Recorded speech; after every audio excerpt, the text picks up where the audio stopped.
नमस्कार पम्पार छोट्ट रान्नाघरे सकल बंधुके स्वागतम। आज के आमी बानाबो निरामिष आलुर दम। आज के शिवरात्रि ताई आज के निरामिष आलुर दम रान्ना करछि। रान्नार भिडियोटा हयतो तोमरा परे पाबे। आज के आमी किभाबे आलुर दमटा बानाबो तोमादेर देखाच्छि। आमी आलुर दमटा बानानोर जन्य एकटा भाजा मशला तैरी करब। दुटो शुकनो लंका नियेछि, 1 चामच जिरे, 1 चामच धने, 4टे एलाच, 3 टुकरो दारचिनी और 1 चामच मौरी। এটা আমি শুকনো কড়াইয়ে ভেজে নেব, দিয়ে এটাকে মিক্সারে গুঁড়ো করে নেব।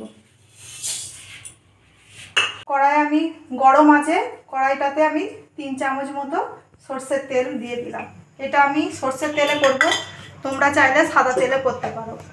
ফোড়ন হিসাবে শুধু আমি একটু অল্প জিরে দিলাম।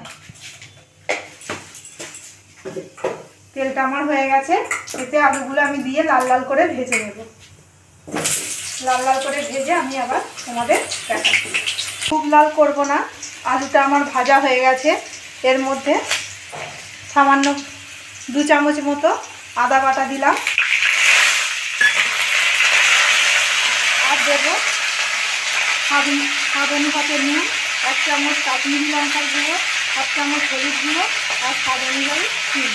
এটা আমি দিয়ে মশলাটাকে কষাচ্ছি।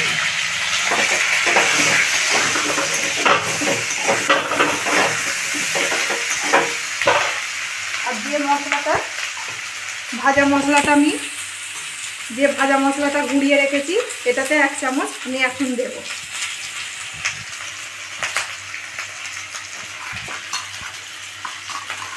এখন 1 চামচ দিচ্ছি, আবার হয়ে গেলে আবার একটুখানি দেব।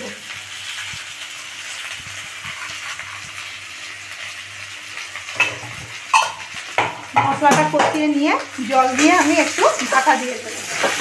হয়ে গেলে তারপরে আমি আবার তোমাদের দেখাচ্ছি হয়েছে কিনা।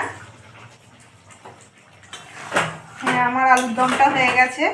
তোমরা এই আলুর দমটাতে টক দই, টমেটো সব দিতে পারো। আমি একটু তেঁতুল গোলা জল দিচ্ছি, এটাতেও খুব ভালো টেস্ট হয়। হয়ে গেছে, এবার গ্যাসটা অফ করে দেবো। তার সাথে আমি যে ভাজা মশলাটা গুঁড়িয়ে রেখেছিলাম বেশ খানিকটা এতে আমি ছড়িয়ে দিলাম। আমার আলুর দমটা হয়ে গেছে। এবার আমি ঢাকা দিয়ে রেখে দেব। ফেসবুকে যদি দেখে থাকে ভিডিওটাকে লাইক করে দেবে, চ্যানেলটিকে ফলো করে দেবে। ইউটিউব থেকে দেখলে ভিডিওটাকে লাইক করে দেবে, চ্যানেলটিকে সাবস্ক্রাইব করে দেবেন আর পাশে থাকা বেল আইকনটা প্রেস করে দেবেন। আজকের এখানেই শেষ করলাম। নমস্কার।